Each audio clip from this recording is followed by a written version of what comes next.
Hey, Arman here. Welcome to the NSP Nutrition Show, where we cover training, nutrition, supplementation strategies, and a whole lot more. So stand by.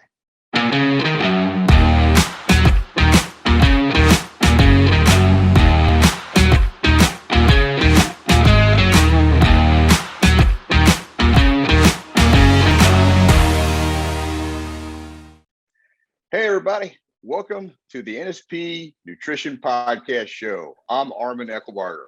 And I'm Frank Mills. And today, Arman and I are going to be talking about understanding rep schemes and why Arman thinks that counting calories is a huge mistake. So that being said, how's it going today, Arman? It's going great, Frank. Got my workout in. It's a good chest workout today. Didn't do the triceps, just changing it up, but rock solid and ready to go.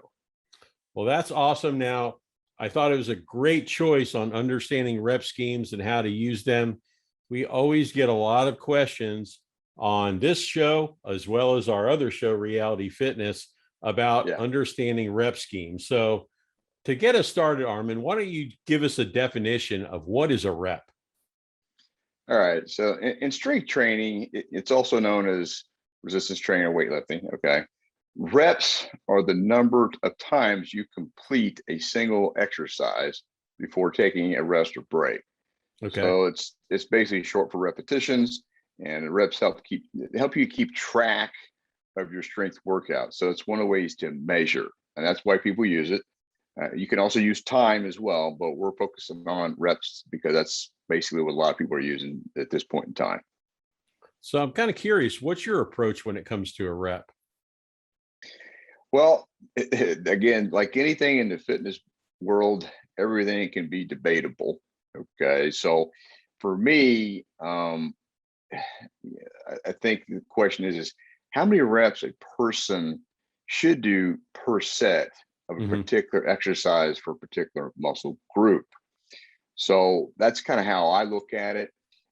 Fundamentally, to get right to it, I like to do 6 to 10 repetitions for upper body, except for my back. I like to do 8 to 12. And the reason for that is just there's a lot more muscles and there's a lot more blood that has to be pushed to those muscles. We're going to talk about that too, as far as, pump and things. And then for legs, I like to do 12 to 20 repetitions. And again, these aren't necessarily have to be perfect. They're just ranges that you can use to help gauge the effectiveness of how your strength is doing. And then also, get more development because you're able to use more weight. So you do have to use more weight to help make the muscles get bigger, but there's other things you can do to do that as well with your rep scheme. So just keep that in mind. It doesn't have to be perfect. These are ranges that I like to use. I do know of other people who have been successful with other ranges, but that's what we're going to talk about today. And I'll give you my rationale on why I think they're more effective for me and my clients anyways. Well, a lot of people, I'm sure, will come up right away and ask, what made you decide those rep ranges specifically? Okay, so when it comes to rep ranges, you're going to read about all different types of strategies to it. And, you'll see examples like 5 sets of 5 reps and 6 sets of 6 reps, Garanda 8 by 8, he did 6 by 6, 8 by 8. And, these types of strategies, you'll see that to pick from, and then others. The basis for me is after doing a lot of research, reading, and trial and error, which I do most of my work trial and error because I'm a slow learner apparently. So because of that, I just keep kind of experimenting. So the rationale behind my rep scheme strategy came from, again, reading a lot of material, but I really like Mike Mentzer's heavy duty book where he talked about the strategy behind the rep schemes. And with it, he came up with his ideal rep ranges, and I've incorporated those as well, but they're based under time under tension, how long you're holding and moving that weight. And that just made a lot of sense to me and the way it was explained. So that's what I started to focus on with my training. Okay, cool. Can you dive a little deeper and kind of explain how that works? Yeah, so time under tension, it's also known as tempo, okay, which is basically the speed of how you're going to lift the weight, lower the weight, and how long it takes you to do that. So I'm going to use an example. Let's say a tempo of what I would call 4-2-1-2. Okay, so what that basically means is a 4 count with a negative when you're lowering the weight, as an example, and then I'll do a 2 count stretch hold. Okay, and then I'm going to do a 1 count positive where I move the weight back up, and then I'll do a 2 count static hold or contraction, squeezing the muscle at the peak of the movement. And this doesn't mean when you're doing this, it doesn't mean you lock out the joints. It just means that you're flexing the muscle when you're doing this. Okay. So with that, what I found is if you do that kind of a count, the 4-2-1-2, you're counting. So it's roughly in seconds. So depending on how you count is going to be the other element. So if you add up 4-2-1-2, that's basically 9 seconds potentially. But depending on how fast you count, it will vary. So I like to use, that typically means 6 to 9 seconds for 1 rep. Okay. So if you do a rep range of, let's say, 6 reps with maximum weight and great form, that's going to probably take you between 36 to 54 seconds to do that one particular set with full heavy weight and really pushing yourself. So that's kind of an example of what I'm talking about with time under tension. And then depending on how the muscle is being worked, you want to do enough repetitions or have enough time under tension to stimulate all 4 types of muscle fiber. You have the slow twitch, which is a lot of those. You have 2 medium twitch, and then you have the fast twitch, which there's not very many of those. But the fast twitch are thicker bundles. So you got to do enough repetitions to stimulate all those fibers to get full muscular development. A lot of people don't realize that when they're doing reps, but that's what I learned based on the research that I did. And it really does make a difference if you can hit that, you get all the fibers stimulated, because it helps with better muscle development and thickness. And, with my physique, a lot of guys always ask me, well, how do you get so thick? And it's because of these strategies and why I use them that I feel. And again, it could, somebody could argue differently, but I just feel by using maximum weight with the right tempo and really working hard to get all those fibers activated, it's helped me a lot, especially over the last probably 8 years. Okay. So on a lot of these things that you're doing and that you're talking about on the fast twitch and all like that, how did you kind of come up with this stuff? I mean, actually, why do you do these things? Kind of dive a little deeper. Okay. Well, when you start doing research on the muscle fibers and how they're stimulated, basically with these fibers, you have with especially the fast twitch, there's not a lot of them. So you really got to push the body to activate those fibers. And that's what's really important. But when you activate them, because of the way they're made, there's not very many of them. So typically to hit that white fast twitch fiber, that's at the end of your set that you're really pushing yourself, where you're barely able to push that weight, but you're still doing it. Typically, that's when you're going to hit those white muscle fibers. And when you hit that threshold, that's when you kind of go to failure. So that's the purpose of doing enough repetitions to hit that fast twitch white muscle fiber. Is as you get to failure, you've activated them. And because there's less of them, you may only get 1 or 2 reps to hit those fibers because there's less of them, but they're very thick bundles. And so when they activate, you're going to have that thickness that comes with it. That's my understanding of it. And that's why I feel like it's ideal for most people. And my clients also, they get similar effects. So I feel confident that it works really well. And again, of course, nutrition is going to be critical to that. But when you're doing this, I feel like it's been a really good thing. Now, one way to kind of compare this is what I'm talking about on this, the density and the thickness, is if you look at a marathon or endurance athlete, triathlete, et cetera, they have some muscle, but they're more scrawny looking. They're, they're lean, but they're scrawny. So there's not a lot of muscle to them. Now, if you compare that physique to a sprinter, there's a lot of muscle on a sprinter. Yes. Because yes. the work they do is designed to activate those powerful, fast twitch white muscle fibers. So that's kind of my point with my resistance training. That makes a lot of sense. I just got done actually watching the Olympics, and I remember the physiques of the marathon long distance runners compared to the sprinters. You're right, they're bulked up and very muscular. So that does make sense. Are there any other factors to consider when it comes to rep schemes? Well, of course there is. And so if you're reading in the materials, like, with Vince Duranda, he was a pioneer as well, and he helped a lot of bodybuilders. And his understanding was you want to push as much muscle, or not much, as much blood to the muscle as possible to expand the capillaries, okay, which is at the end of your end of the muscles. You want to expand those and then also allow the fascia to stretch. And so when you do that expansion like that, he felt like, and I got to agree, that that's what helps the muscle to enlarge and adapt to the stress that you're putting it under. So your focus is always to use heavy weight, push a lot of blood to the muscle in a short period of time. So if you think of it, it's like a balloon. You put the air in it, it pushes out and then stays there. It expands and stays there. So that's really one of the other components to it when you're doing it. So again, with reps, you're going to get a similar effect to that.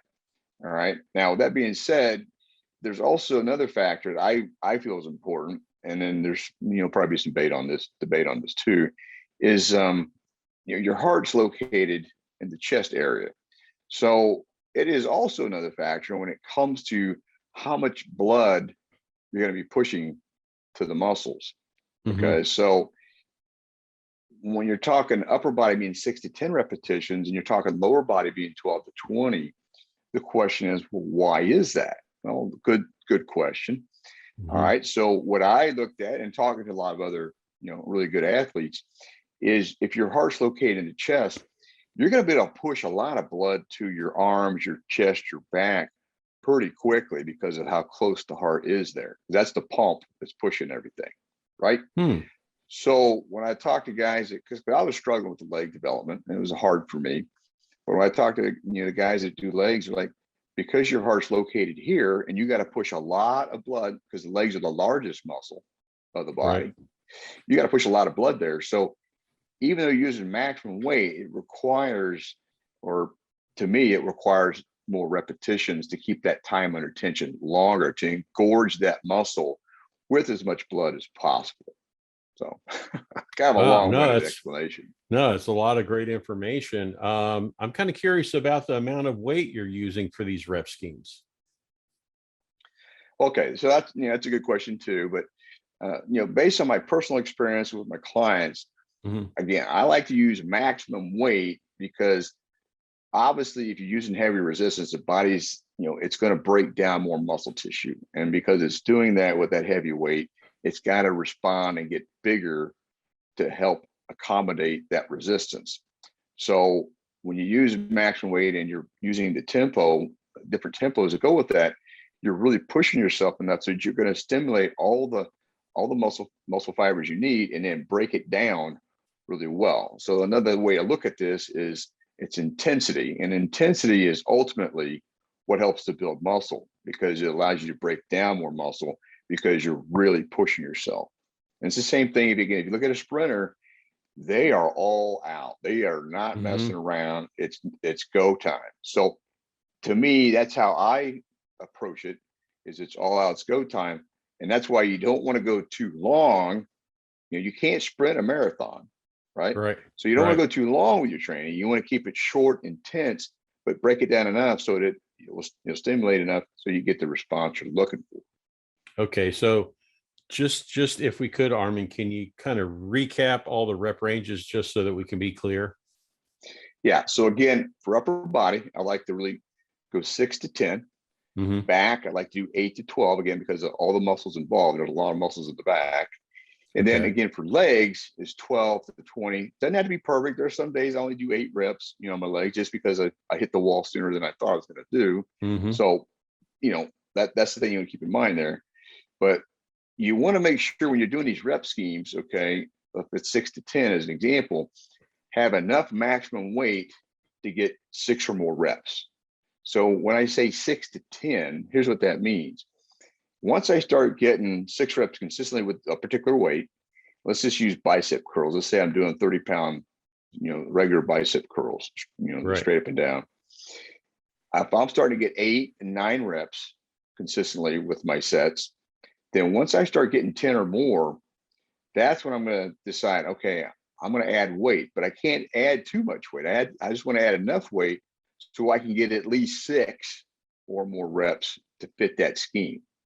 So again, it doesn't have to be perfect, but you want to have your minimum, because I know if I get 6 or more reps, my time under tension is going to be 30 to 50 seconds, which is what they suggest. There's a lot of science that suggests that's your minimum to stimulate muscle fiber. Okay. All right. So, wow, you covered a lot of stuff, but what else do you have there that would be important in regards to this total topic? All right. So the other thing you have to do is, if you're doing these rep schemes and the tempo, and you got to, you have to manage it. So that means you really got to get on the offensive and track what you're doing so you can see, okay, am I making progress? Because there, other things will get in the way of your rep scheme, like, not enough food, stress, and, overtraining, things like that. Right. But if you're doing these things correctly, you'll see that improvement ongoing. And there'll be a point where you kind of level out, but then that's when you change up exercises and do other strategies. So for me, I track it. So if it's dumbbell curls and I'm doing that dumbbell curl, I may not do that dumbbell curl every single time, but the next time I do that curl, let's say I got 7 reps with 30 pounds. My focus, my goal is to try to get 7 minimum, or maybe 1 or 2 more reps. So that's going to stimulate more muscle fiber. It's going to force me to, get the body to have to adapt to the extra stimulus. So that's why you want to track it, so you see how you're doing. All right. Then as you're measuring that progress, it's going to give you the feedback to determine, hey, this is working or this is not working. So what am I doing wrong? What should I look at to really help you to not waste a lot of time and energy and effort? And once again, this doesn't have to be perfect. It's a really good guideline so that you're getting the feedback you need, so that you're moving in the right direction. And this has worked for me personally. I've done it, that's what I do consistently, and also for my clients. Because in my app, there's a place to put the tempo, there's a place to put the weight you're using, there's a place to put the reps. Then there's a look back feature to see what you did the last time you did that routine. So if you're doing that same routine, then that's what your target is. I like that. That's because I always do that. I always wonder, what did I do last time? So being able to look back is a really great feature. What kind of resources are available to the folks out there to help with their process? Well, I would recommend the NSP YouTube channel is one of them. Vince's online gym. They have some free resources there. Or just get you a knowledgeable, well-educated trainer coach to help you with get your foundation and your structure put in place, and then work on that, build on that, and make it better. When you put a house together, you got the base foundation and you put the walls up, but then you start adding all these other things as it's developing, and then you make it as good as you want to make it. And it's the same thing with your body. You're going to get the foundation, you get the nutrition, you get the body shaping up, and it gets leaner and tighter. And then it's just a matter of, okay, where am I going to take this? What level do I want to take it at? And you go for it. A lot of great information, Arman, as usual. Appreciate all of the expertise and information in this segment. Fantastic job as usual, man. Thanks. So Arman and I, we're going to take a break. We're going to be heading out to commercial. We'll be talking to you here soon, and we'll be right back.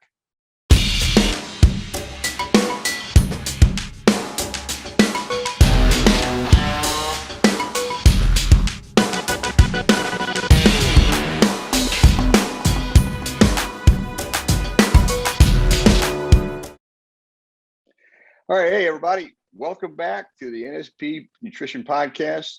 I'm Arman Eckelbarger. And I'm Frank Mills, and it is time for our nutrition segment. This is a weekly thing that we like to do. And Arman came up with a really great topic, why Arman thinks counting calories is a huge mistake. So Arman, let's get it started.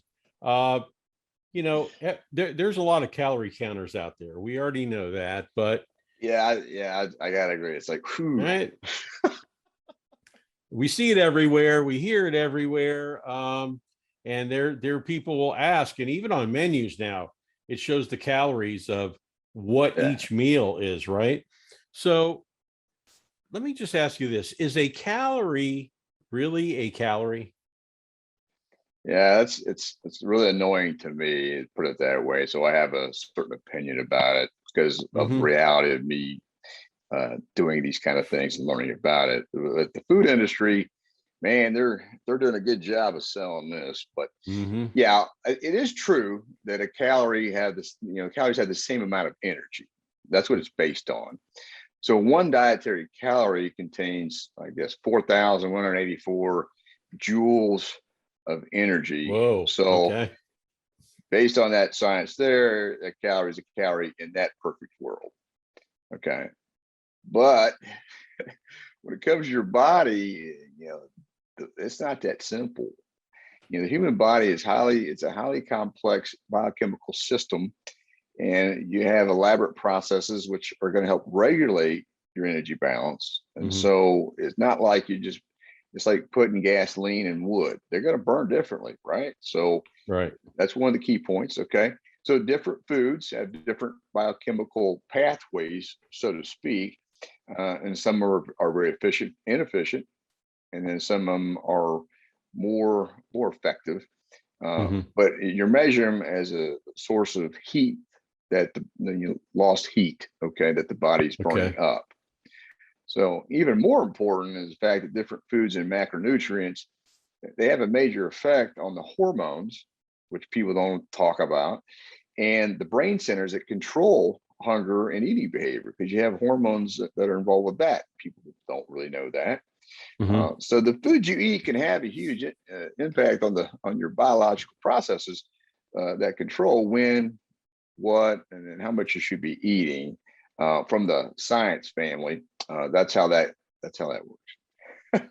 Wow. That was pretty scientific there. You got really scientific in a couple parts. So it's really good though. Can you give us some examples of maybe what you're talking about? All right, so a couple of, I think, simple examples would be comparing fructose to glucose. Okay. Okay, a sugar is made up of 50% fructose and 50% glucose, or a standard grain of sugar. Okay, Mm-hmm. we're not talking about high fructose corn syrup. It's a little different formula for that. But with that being said, the remaining simple sugars, okay, so that's an understood. Mm-hmm. But gram for gram, they will provide the same amount of calories gram for gram. But the way that they're metabolized in the body is where things start getting more complex. Like glucose can be metabolized, and glucose is easy for the body to absorb. It absorbs in the body tissues and things like that. But fructose can only be metabolized by the liver and in any significant amount. So when you have a lot of fructose in your diet, it's got to go through the liver to get processed. So when you're comparing how they're going to burn, Mm-hmm. as a few examples, they don't burn the same because of this reason. Ghrelin, which is a hunger hormone. So when you think of ghrelin, you think of somebody cooking something on the grill. Smells really Yeah. good. It's like, oh, all right, man, we eat on the grill. Okay. Well, with it goes up when you're hungry, and then down after you eat and you're satiated. So some of the studies they found with fructose is it elevates your ghrelin levels. So that's going to elevate you to want to eat more. So that's Oh. a factor. Okay. And the glucose doesn't have that effect. Then fructose also does not help the satiety hormone, which is basically leptin. So it doesn't affect leptin as well to say, hey, I'm full, I don't need any more. All right. So that's your body telling you that you're feeling full. So when it doesn't do that, that's a negative, because again, you're eating more, you're not feeling Mm-hmm. you're full. So if you consume and you continue to consume a lot of fructose, which is in a lot of processed food, it's highly in processed food, then that's what can cause insulin resistance, abdominal fat gain, because these carbs convert to fat very easily. Mhm. It jacks up your triglycerides, which that's not good. High triglycerides will cause heart problems, heart attacks and strokes, things like that. Your blood sugar obviously is up. And then that's the funny thing too, is they blame fat for cholesterol. But this fructose stuff actually jacks up your LDL as well. So the bad cholesterol, and again, there's a debate on how bad it is, but there's bad cholesterol of LDL, low density lipoprotein, and then triglycerides. These are problems if they get out of control, especially the triglycerides more than anything. So that's a problem that you get with fructose that you're not going to get with glucose. So as you can see, there's a big difference because of how they affect hunger, how they affect your hormones, and then your overall metabolic processes and how they're going to break down. So that's why you just can't say a calorie is a calorie. We're just going to measure this, etc. Well, the one thing you've always said on our show is, 1,000 calories of steak and 1,000 calories of a bag of chips. It's two different animals. So I get that. But there's another statement that's around of 3,500 calories equals a pound of fat. What do you think about that? Yeah, again, I remember using that and telling people, that when you read about it, it came from all the different training manuals and stuff. Mm-hmm. But at the end of the day, that's in a perfect world. Mm-hmm. And unfortunately, it doesn't address all the components. So even though it may equate to that in scientifically based on the joules and all the breakdown, just because you dropped your calories by 3,500 doesn't mean you're losing 100% body fat. So that's where the rub really is. And if you think you are, I got news for you. I've been through this. It does not work that way. It doesn't. Mm-hmm. So don't kid yourself with what the food companies are telling you and some of these other experts. It's all calorie based because they haven't done their homework. And I'm just being kind of opinionated here, but to me, they haven't done their homework because I've done it a lot of different ways, and it doesn't work that way. Okay, so for those that are actually watching this podcast and do not count their calories, but they want to track their calories, or they don't want to track their calories, for losing body fat, how do they do it if they're not going to be a calorie counter?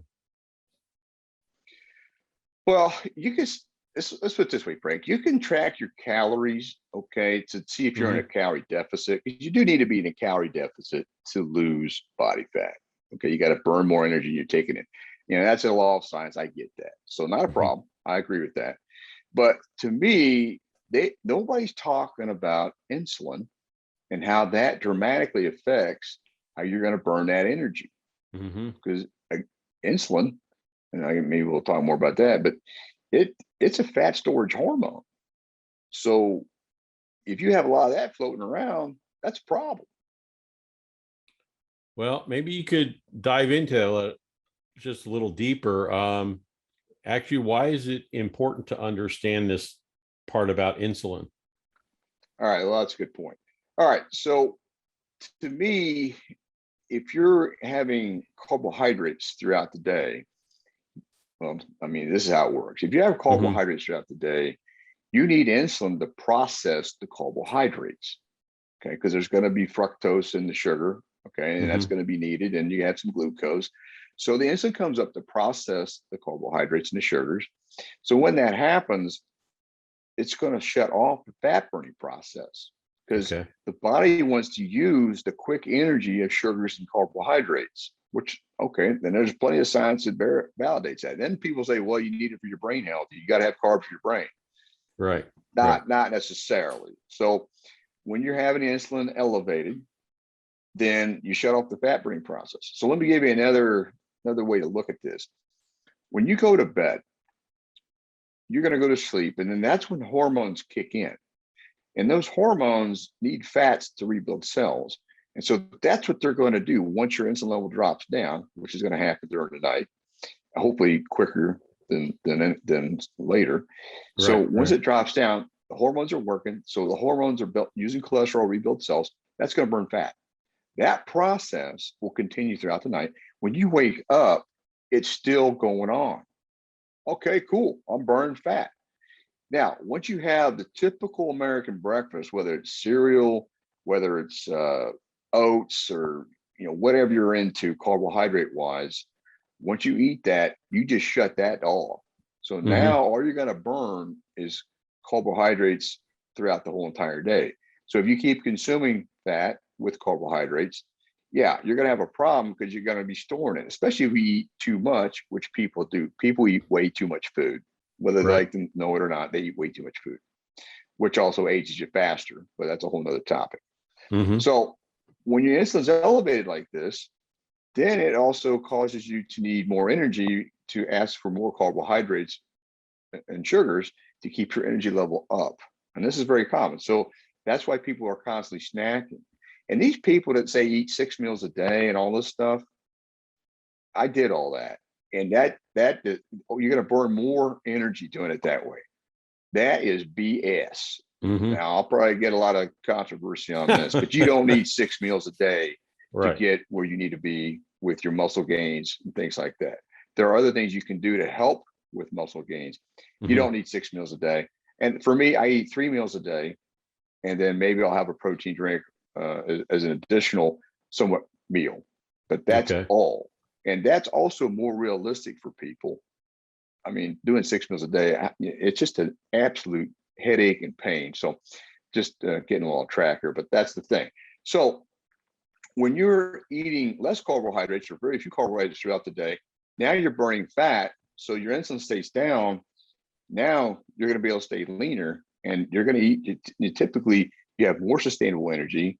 You're not going to be so inclined to want to snack and things like that. So that's why I get frustrated when people don't talk about how the science really works on how your body uses energy. Gotcha. So that being said, what do you feel is important to track? All right. So from a muscle building and just a good stability level for long-term, sustainability, I just focus on making sure I get protein. And one thing about protein, there's different debates on this, by the way, but the protein, you don't absorb 100% of it, even with highly absorbable protein. You're going to absorb, 50 to 60%, give or take, and depending on, your how your body's using energy, how it absorbs it. But when you have protein, you're going to absorb 50 to 60%. So the rest of that is going to convert to glucose anyways. So I like to focus on 30 to 50 grams of protein per meal. So that I'm making sure I'm getting enough amino acids to help the repair process for the muscles to adapt to the stress that they've been put under and rebuild. And then I manage the carbohydrates because that's what causes insulin. And elevated insulin is going to cause inflammation. It's going to cause you to want to snack more. It's going to cause you a lot of problems. So I keep my carbohydrates very low throughout the day. So I'm burning fat. And so I'm focused on protein and fats more so as far as what my intake is. But I'm just keep an eye on the carbs to make sure I don't have very many. So that's pretty easy to follow. And the nice thing about it is most of your proteins, they contain fat. Mother Nature made them that way because they digest ideally together because they're very acidic in nature. Carbohydrates are not. They're alkaline in nature. So that's what causes all this bloating and this gas and the stretching of the stomach wall when you keep consuming these foods like this, 3-4 times a day, even these 6 meals a day kind of thing. It's ridiculous as far as I'm concerned, and not necessary. So I know I'm sure there'll be some people who have some arguments for it, but I don't have any of my clients doing that, and I'm not doing it. Right. Well, there's a lot of diets out there, low carb, low fat diets. How do you feel about that? All right. So when it comes to approaching nutrition, if you're trying to get lean, then you're going to be better off to use a low carb strategy. Okay. And then you need to have the strategy that works for you. But my favorite is carb cycling. Now, if you're already lean and you're an athlete and you have higher energy demands, then you may need carbohydrates. So what I'm Mm-hmm. speaking from here is the fact that you're trying to get lean and put muscle on at the same time. Now, if you're already lean, then you can have carbohydrates a little more often because your body's going to be using up everything that you're eating. So that's where an exception would be.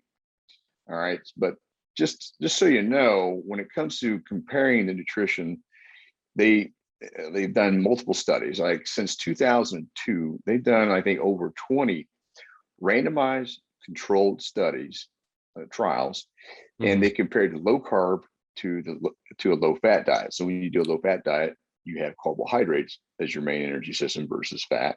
Okay. And the results have consistently shown that the low carb diet led to more, and they use weight loss here. Okay. It led to more weight loss than the low fat diets, hands down 2 to 3 times as much. So there's not a lot of debate here. Now, one of the main reasons for this is because the low carb diets automatically reduces your calorie intake, your appetite. So now, why is that? Okay, well, protein's 4 kilocalories per gram. Fats are 9. Oh my God, 9 kilocalories. But you get full so much quicker, and they give you sustained energy. You're actually eating less. So then it's hard for people to kind of comprehend that, because carbohydrates are only 4 kilocalories. The problem is people eat a lot of carbohydrates to fill them up. They don't fill you up like protein and fats, which fill you up quickly. So that's why that happened. And then on top of that, they also had lower insulin levels because they're not eating a lot of carbohydrates, which you have spillover and are going to be stored as fat. So that's and then plus fats burn for 4 to 6 hours. So you're not going to need to snack and things like that. Gotcha. Okay. A lot of great information. Anything additional that you'd like to add to this? All right. Well, just to kind of close, I mean, in my opinion, do not base your fat loss goals on just counting calories. I see it all the time in different Facebook groups I'm in. They're telling you, watch your macros and watch your calories and this kind of stuff. I just think that you're not going to realize you're going to lose muscle, which is what happens. And people will argue that, I suppose. But I've done it, right. And you do lose muscle.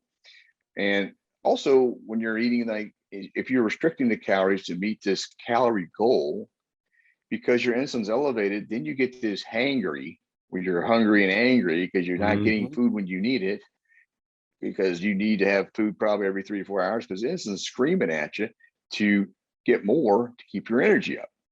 And so that's going to elevate your ghrelin, elevate the insulin levels. That's not a positive with what you're trying to accomplish. Right. Now, the other thing on top of that, so to conclude, when you focus on your protein intake, it takes longer to digest, fills you up quicker, and already has fat built into it. And on top of that, it requires more energy to digest and break it down. So that's a great win there. And then if make it simple, focus on watching your carbs, and then the protein for simplicity, and then calories. Okay, so the calories would be the last thing you just kind of see where you're at. Are you in a negative? Are you in a calorie deficit?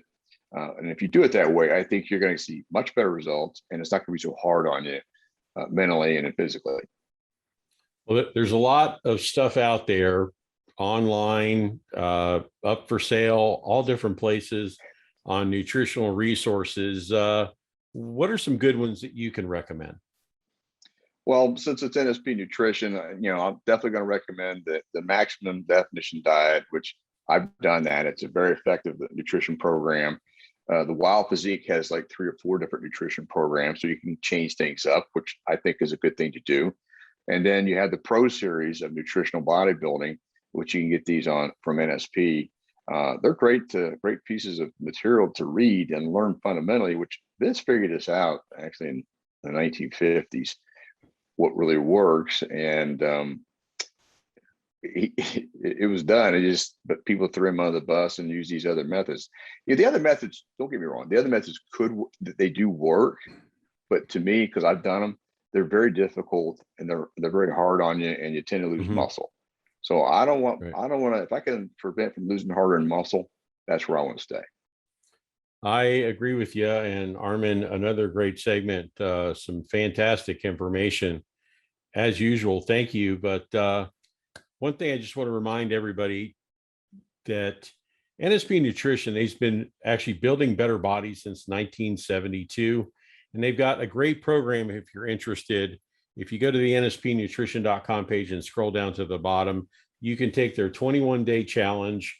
You burn fat, build muscle, get in the best shape of your life. And guess what? It is free. So go and check it out. And Arman, we're on this show for NSP Nutrition.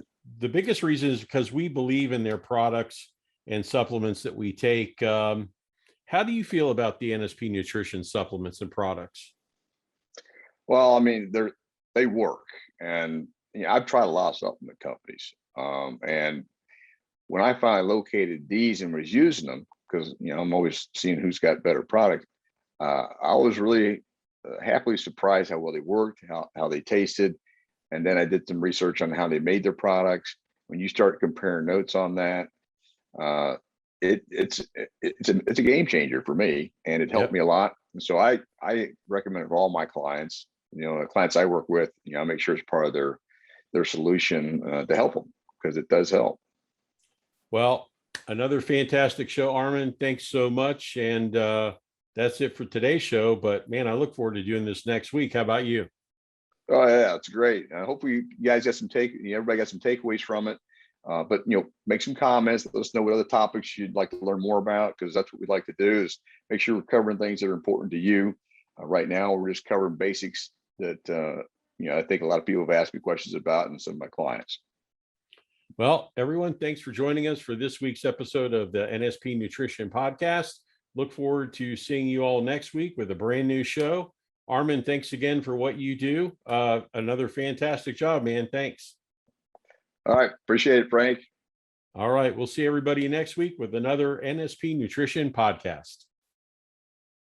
Hey, thanks for checking out the NSP Show. Go to nspnutrition.com, where you can find a whole heap of resources to help you achieve stunning definition and eye-popping levels of muscularity. Don't forget, you can save 10% on your first order by using the code NSP Show at the checkout. Catch you next time.